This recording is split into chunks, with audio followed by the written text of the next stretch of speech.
ஐயா எல்லாரும் வந்துட்டாங்கல்ல? எல்லாரும் வந்துட்டாங்க ஜோசியக்காரே, நீங்க தாராளமா ஜாதகம் பார்க்கலாம். என்னடா கொடுமை இது!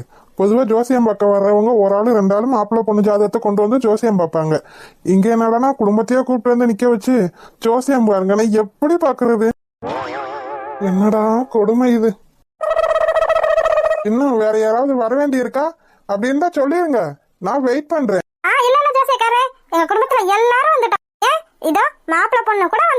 ஓ, இவங்கதான் மாப்பிள்ளை பொண்ணா? நல்லாத்தான் இருக்காங்க. எதுக்காக இப்ப ஜோசியம் பாக்குறவங்கள வர சொல்லிருக்காங்க? ஜாதகம் பார்க்கதான். ஜாதகமா? யாருக்கு? யார் கல்யாணம் பண்ண போறாங்களோ அவங்களுக்கு தான். ஓ, யாருக்கு கல்யாணம்? தேவா சொல்லு தேவா. ஓ, அப்பாவுக்கும் அம்மாவுக்கும். அவங்களுக்கு தான் ஆல்ரெடி கல்யாணம் ஆயிருச்சேடா. 60 கல்யாணம் பண்றாங்களா என்னமோ? 60 கல்யாணமா? ஆனா என் அப்பாக்கு 60 வயசு ஆகவே இல்லையா தேவா? நடிச்சிரும் அப்படியே, இதுவுமே தெரியாத மாதிரி. என்னமோ சொல்ற, ஆனா எனக்கு ஒண்ணுமே கேட்கலையே தேவா. உனக்கு கேட்குமாடி? கேட்காது, கேட்கவே கேட்காது. இவனை வெறுப்பேத்தி பாக்குறதுல நமக்கு ஒரு சந்தோஷம். தேவா சொல்லு தேவா. எனக்கு தெரியாதுடி.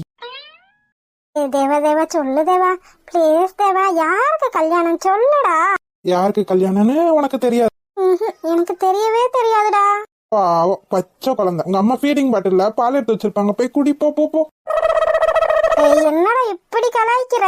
என்ன, உனக்கு யாருக்கு கல்யாணம்னு தெரியாது? நடிக்காதடி, அப்படியே நடிச்சிருவா.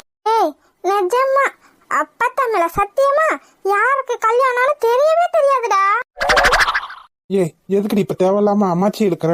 பாவம், அது பாட்டுக்கு சாப்பிட்டு செவனையான்னு உட்கார்ந்து இருக்கு. அது இருக்கிறது உனக்கு பிடிக்கலையா என்ன? அது மேல பொய்யா சத்தியம் பண்ணி போட்டு தள்ளலான்னு பாக்குறேன்ன. நானா? என்ன தேவா எப்படி சொல்லிட்டேன்? நான் போய் அப்படிலாம் பண்ணுவேனா?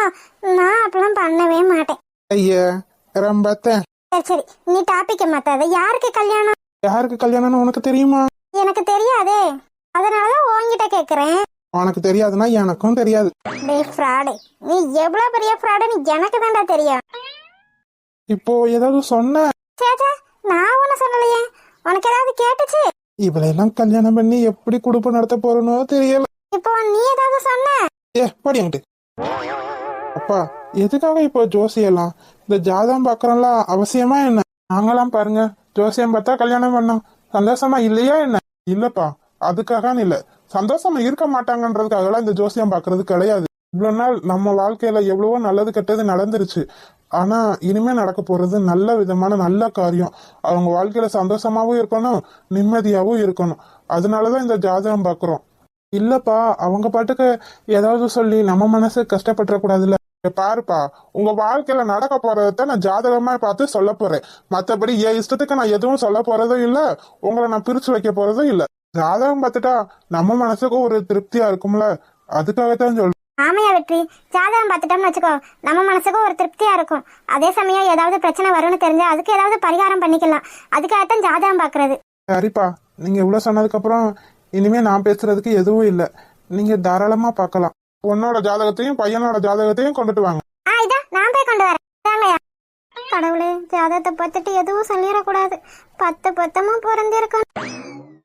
கடவுளே கடவுளே, 10 பொருத்தமும் பக்காவா பொருந்திருக்கணும். 10 பொருத்தத்துல ஒரு பொருத்தம் கூட மிஸ்ஸே ஆயிடக்கூடாது. அப்படி மட்டும் பொருந்திருச்சுன்னா பிள்ளையாரப்போ உனக்கு 108 தேங்காய் உடைக்கிறேன்.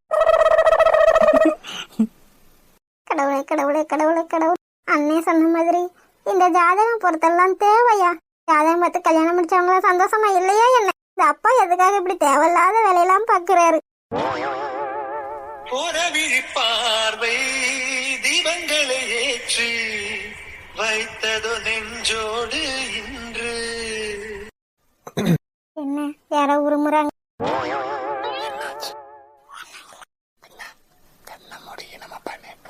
நான் ஒன்னும் பண்ணலையே.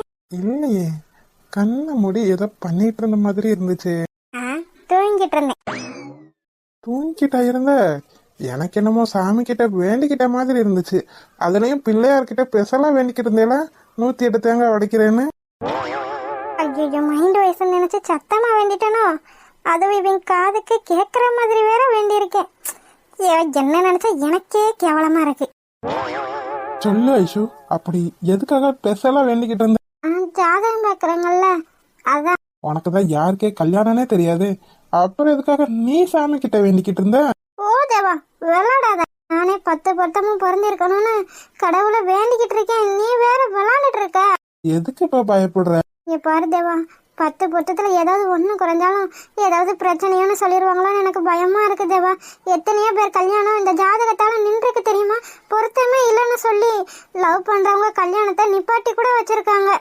எனக்கு பயமா இருக்குடா. அப்படி எதுவும் நடந்துடக்கூடாது தேவா. ஏ லூசு, இதுக்கா போய் பயந்துட்டு இருக்க? இதெல்லாம் ஒரு ஃபார்மாலிட்டி தான். நம்ம 2 பேருக்குள்ள பொருத்தம் எப்படி இருக்குன்னு பாக்குறதுக்காகத்தான். மற்றபடி உன்னையும் என்னையும் யாராலையும் பிரிக்க முடியாது. தென்றல் என வந்து தொட்டி சென்ற காதல் கலந்தது மூச்சோடு இன்று.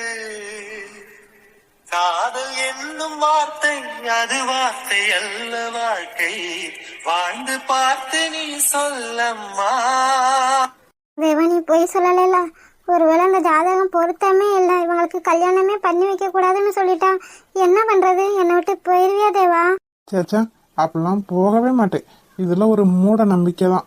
இதுல பெரியவங்களுக்கு ஒரு சந்தோஷம், அது மட்டும்தான். மற்றபடி நீயும் நானும் சேர்றதை யாராலையும் பிரிக்க முடியாது. சொல்லுங்கய்யா, என்ன பார்த்துட்டே இருக்கீங்க, ஒண்ணுமே பேச மாட்டேங்கிறீங்களே? பொண்ணுக்கும் மாப்பிள்ளைக்கும் ஜாதக பொருத்தம் பொருந்தி இருக்குல்ல? தேவா, பயமா இருக்குடா. பயப்படாம இரு, எதுவும் ஆகாது, சரியா? ஏண்டா, நம்ம எப்படி பண்ணியிருக்கலாமோ? நம்ம 2 பேரும் ஏற்கனவே ஏதாவது ஒரு ஜாதகம் பார்க்குறவங்ககிட்ட கொண்டு போய் நம்ம ஜாதகம் எப்படி இருக்குன்னு பார்த்துருக்கலாமோ? ஏன் லூசா நீ? உனக்கு பயத்துல என்னென்னலாம் தோணுது பாரு. இல்லடா, ஒருவேளை அப்படி ஏதாவது பொருத்தம் இல்லைன்னு சொல்லிட்டாங்கன்னா ஏதாவது பொருந்துற மாதிரி ஜாதகத்தை எழுதிட்டு வந்து நம்ம கொடுத்திருந்தா அப்படியே பொருந்துற மாதிரி நமக்கு காட்டியிருப்பாங்கல்ல. பைத்தியம் பைத்தியம், அப்படிலாம் எதுவும் ஆகாது. உங்க பாரு, அவர் எதுவுமே சொல்லாம பார்த்துட்டே தான் இருக்காரு. ஏதாவது சொல்லலாம்ல? அவங்க அப்படித்தான், ஏதாவது பயமுறுத்தணுன்றதுக்காகவே கொஞ்ச நேரம் அப்படியே தான் இருப்பாங்க. நீ எதை நினைச்சும் பயப்படாது. இவன் மட்டும் எப்படித்தான் இவ்வளவு தைரியமா இருக்கானோ தெரியல. சொல்லுங்க ஜோசியக்காரே, என்ன பார்த்துட்டே இருக்கீங்க? ஒண்ணுமே சொல்ல மாட்டேங்கிறீங்க.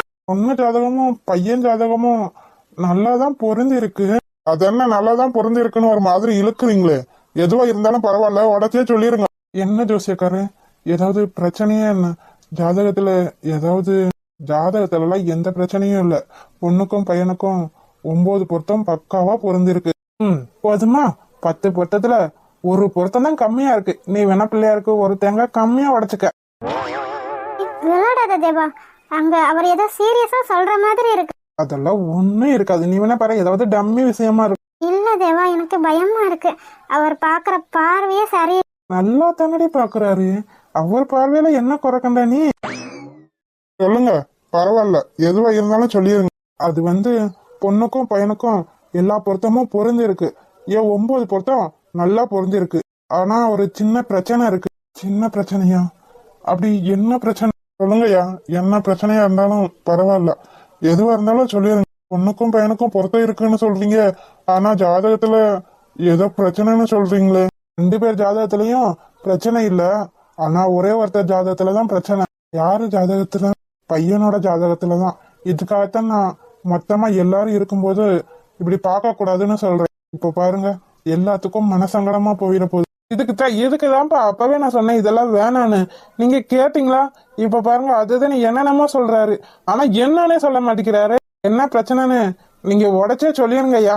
ஆமா, என்ன பிரச்சனைன்னு நீங்க உடைச்சே சொல்லிருங்க. அது என்னன்னா, பையனோட ஜாதகத்துலதான் ஒரு சின்ன பிரச்சனைன்னு தான் சொல்றீங்களே தவிர என்ன பிரச்சனைன்னு சொல்லவே மாட்டேங்கிறீங்க. தயவு செஞ்சு என்ன பிரச்சனைன்னு சொல்லி தொலைங்க. ஏன்பா அப்படி பேசுற? கொஞ்சம் பொறுமையா இரு. என்ன பிரச்சனைன்னு சொல்லுவாங்கல்ல. அது ஐயோ, தயவு செஞ்சு என்ன பிரச்சனைன்னு சொல்லிருங்க. அது இது எங்களை டென்ஷன் ஏத்தாம தயவு செஞ்சு சொல்லுங்க. என்னதான் பிரச்சனை? மாப்பிள்ளை ஜாதகத்துல பெரிய பிரச்சனை எல்லாம் ஒண்ணும் இல்ல. பையனுக்கு 2 தாரம்னு இருக்கு. 2 தாரமா? என்ன தேவா இப்படி சொல்றாங்க? நான் தான் சொன்னேன்ல, அவங்க ஏதாவது சொல்லிட்டு தான் இருப்பாங்க. இதை நினைச்சு நீ எதுவும் பயப்படாத. இப்ப பாரு, அவங்களே ஏதாவது ஒரு பரிகாரம் சொல்லுவாங்க. ஐயா, இதுக்கு எதுவும் பரிகாரம் இல்லையா? ஏன் இல்ல, இதுக்கு பரிகாரம் இருக்கு. மாப்பிள்ளை பையன் பொண்ணு கழுத்துல தாலி கட்டுறதுக்கு முன்னாடி ஒரு வாழை மரத்துல தாலி கட்டி அதை 2ஆ வெட்டிட்டீங்கன்னா எந்த பிரச்சனையும் இல்ல. பாத்தியா? போதுமா? இப்போ உனக்கு திருப்தி தானே? இல்ல தேவா, இருந்தாலும் ஏன் லூசாடி நீ? எதுக்காக இப்படி எல்லாத்துக்கும் பயந்துட்டு இருக்க? அவர்தான் ஒரு பரிகாரம் சொல்லிட்டார்ல, அப்புறம் என்ன? ஏயா மத்தபடி வேற ஏதாவது பிரச்சனை இருக்கா என்ன? இல்லப்பா, வேற எந்த பிரச்சனையும் கிடையாது. மாப்பிள்ளையும் பொண்ணும் கல்யாணம் பண்ணிக்கிட்டு சந்தோஷமா வாழலாம். நீங்க நான் சொன்ன பரிகாரத்தை மட்டும் பண்ணிருங்க. மத்தபடி பொண்ணும் பையனும் அவங்களோட வாழ்க்கையில நல்லா சந்தோஷமா இருப்பாங்க. நீங்க எந்த பயமும் இல்லாம தாராளமா கல்யாணம் பண்ணி வைக்கலாம். ஏன் நீங்களே ஒரு நல்ல நாளா பார்த்து குறிச்சு கொடுத்துருங்க. வர முகூர்த்தமே நல்ல முகூர்த்தமா தான் இருக்கு. நல்ல சிறப்பான முகூர்த்தம் தான். நீங்க அதுலயே கல்யாணத்தை பண்ணி வச்சிருங்க. சரிங்க. அப்பா, நீங்க பாட்டுக்கு கல்யாணம்னு முடிவு பண்ணிட்டீங்க. வேற யாருக்காவது ஏதாவது பிரச்சனையா இருக்க போகுது. நீங்களே எல்லாத்துக்கும் சம்மதமானு கேட்டுருங்க. சரிங்க பிரகதிரையா, நாங்க நல்ல நாளை பார்த்துட்டு உங்களுக்கு சொல்லிடுறோம். சரி, அப்ப நான் கிளம்புறேன். சரிங்கய்யா. வெற்றி, உனக்கு என்ன தாண்டா பிரச்சனை? இல்லப்பா சொல்றேன், அப்புறம் யாருக்கும் சம்மதம் இல்லன்னு ஏதாவது பிரச்சனை பண்ணிடக்கூடாது பாத்தீங்களா? அதுக்காகத்தான். என்ன மாப்பிள்ள தங்கச்சி, உங்களுக்கு இதுல சம்மதம் தானே? உங்களுக்கு எந்த பிரச்சனையும் இல்லமாமா? என்னடா வேற யார்கிட்ட கேட்கணும்? பொண்ணுக்கும் பையனுக்கும் சம்மதம், அப்புறம் வேற யார்கிட்ட கேட்கணும்னு சொல்ற? அதான் உங்க பொண்டாட்டின்னு ஒருத்தவங்க இருக்காங்களே, அவங்ககிட்ட கேட்டுக்கங்க. அப்புறம் எனக்கு அது பிடிக்கல இது பிடிக்கலன்னு ஏதாவது பிரச்சனை பண்ணிட்டா அப்புறம் நான் மனுஷனா இருக்க மாட்டேன், பாத்துக்கங்க. ஆமா, என்ன பேசுறீங்க நீங்க? நீங்க பேசுறதெல்லாம் பேசாம இருமது. எல்லாரோட சம்மதத்தையும் ஒரு தடவை கேட்டுக்கணும்ல. கேளுங்கப்பா. இந்த வீட்டுல பிரச்சனையா இருக்குது எனக்கு தெரிஞ்சு அவங்க ஒருத்தவங்க மட்டும்தான். அதனாலதான் அவங்க கிட்ட கேட்க சொல்றேன். ஏன்டா அப்படி பண்ணிட்டு இருக்க? அவளுக்குலாம் எல்லாம் சம்மதம் தான். நீ பாட்டுக்கு தேவையில்லாம அவளை பத்தி பேசி கூட கொஞ்சம் சண்டையை உண்டு பண்ணிட்டு இருக்காதடா. அப்பா, அதெல்லாம் எனக்கு தெரியாது. எல்லாரும் முன்னாடியும் அவங்ககிட்ட கேளுங்க. அவங்க சம்மதம்னு சொன்னா இந்த கல்யாணம் நல்லபடியா நடக்கும். உனக்கு என்னடா இப்ப? அவ சம்மதமா இல்லையான்னு சொல்லணும், அவ்வளவுதானே? அவ சம்மதம்னு சொல்லிட்டா உனக்கு திருப்தி தானே? எனக்கு திருப்தின்றதை விட மத்தவங்களுக்கு நல்லது. குறிப்பா ஐஷுக்கும் தேவாவுக்கும். அபிங்க வா. என்னங்க, எதுக்காக கூப்பிட்டீங்க? அபி, உனக்கு இந்த கல்யாணத்துல சம்மதம் தானே? என்னங்க நீங்க ஏன்ட்ட போய் சம்மதமானு கேட்டுட்டு இருக்கீங்க? பொண்ணுக்கும் மாப்பிள்ளைக்கும் தானே சம்மதமானு கேட்பாங்க. எல்லார் வீட்லயும் பொண்ணுக்கும் மாப்பிள்ளைக்கு சம்மதமானு தான் கேட்பாங்க. இந்த வீட்டுலதான் வித்தியாசமா இருக்கு. என்னத்த சொல்றது? நீ சொல்ல அபி, உனக்கு இந்த கல்யாணத்துல எந்த பிரச்சனையும் இல்லைல்ல? சம்மதம் தானே? எனக்கு சம்மதம் தாங்க. எனக்கு எந்த பிரச்சனையும் இல்லை. என் பொண்ணும் பையனும் அவங்களுக்கு பிடிச்சவங்கள கல்யாணம் பண்ணிக்கிட்டு அவங்க சந்தோஷமா இருந்தா அதுவே எனக்கு போதுங்க. இந்த கல்யாணத்தால எனக்கு எந்த பிரச்சனையும் இல்லைங்க. போதுமா வெற்றி? எல்லாரும் முன்னாடியும் கேட்க சொன்னேன், கேட்டாச்சு. உனக்கு இப்ப திருப்தியா? எனக்கு திருப்தி தான்ப்பா. எல்லார் முன்னாடியும் இந்த கல்யாணத்தால எனக்கு எந்த பிரச்சனையும் இல்லைன்னு சொல்லியிருக்காங்க. இவங்களால மட்டும் ஏதாவது இந்த கல்யாணத்துல பிரச்சனை வந்துச்சு அப்புறம் நான் மனுஷனா இருக்க மாட்டேன். இந்த டாக்டர் இதுக்குள்ள அப்படி என்ன கிஃப்ட் வச்சிருப்பாரு? ஒருவேளை வாட்சா இருக்குமோ, இல்ல ஒருவேளை போனா இருக்குமோ? சே, நம்ம கிட்டதான் போன் இருக்கே. வாட்சாவும் இருக்க வாய்ப்பு இல்லை, ஏன்னா கிஃப்ட் பாக்ஸ் பெரிய பாக்ஸா இருக்கு. ஒருவேளை டெடி பேரா இருக்குமோ, இல்லன்னா சேலையா இருக்குமா? என்ன கிஃப்டா இருக்கும்? என்கிட்ட ஒரு வார்த்தை சொல்லிருக்கலாமே. இப்படி சொல்லாம கொள்ளாம அதுவும் அத்தா மாமா கிட்ட போய் கிஃப்டா கொடுத்துட்டு விட்டுருக்காரு. இதெல்லாம் அவருக்கு கொஞ்சம் ஓவரா இல்ல? சரி, ஓபன் பண்ணி தான் பாப்போம். அப்படி என்ன கிஃப்டா இருக்க போகுது? எனக்கு தெரிஞ்சு ஒண்ணு சேலையா இருக்கணும், இல்லன்னா டெடி பேர் பொம்மையா தான் இருக்கணும்னு நான் நினைக்கிறேன். என்னது இவ்ளோ பெரிய நெக்லஸா?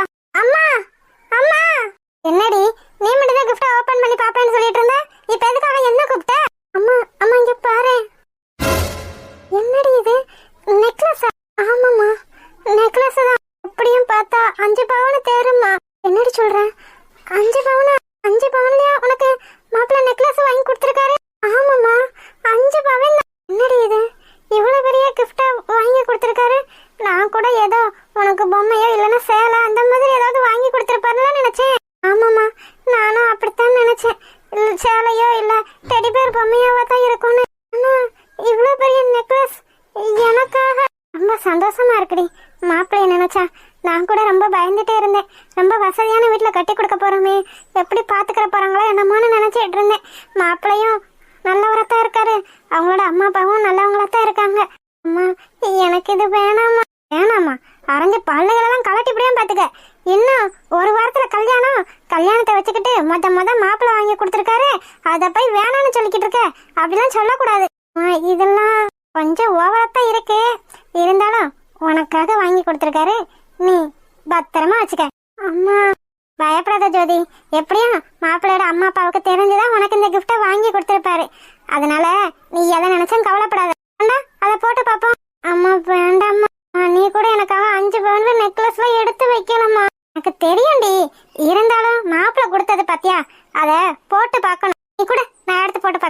அம்மா வேண்டாமா சொன்னா கேளு. சூப்பரா இருக்குடி ஜோதி. அப்படியே உன் கழுத்துக்குன்னு அளவு எடுத்து செஞ்ச மாதிரி இருக்கு. கொஞ்சம் சிரிச்ச முகத்தோட தான் இரண்டி. உனக்காக மத வாங்கி கொடுத்தது. பத்திரமா வச்சுக்க சரியா? சரிம்மா. ஹாய் செல்லக்குட்டீஸ், வீடியோ பிடிச்சிருந்தா லைக் பண்ணுங்க, ஷேர் பண்ணுங்க, கமெண்ட் பண்ணுங்க. மறக்காம அழகு வாழ தமிழ் கார்டன் சேனலை சப்ஸ்கிரைப் பண்ணிருங்க செல்லக்குட்டீஸ். அப்படியே பெல் பட்டனை ஆன்ல வச்சுக்கோங்க. அப்படின்னா தான் நாங்க படுற சுவாரஸ்யமான வீடியோ உடனே உங்களுக்கு வந்து சேரும். வீடியோ பார்த்த அனைவருக்கும் நன்றி. வீடியோ பார்த்த அனைவருக்கும் நன்றி.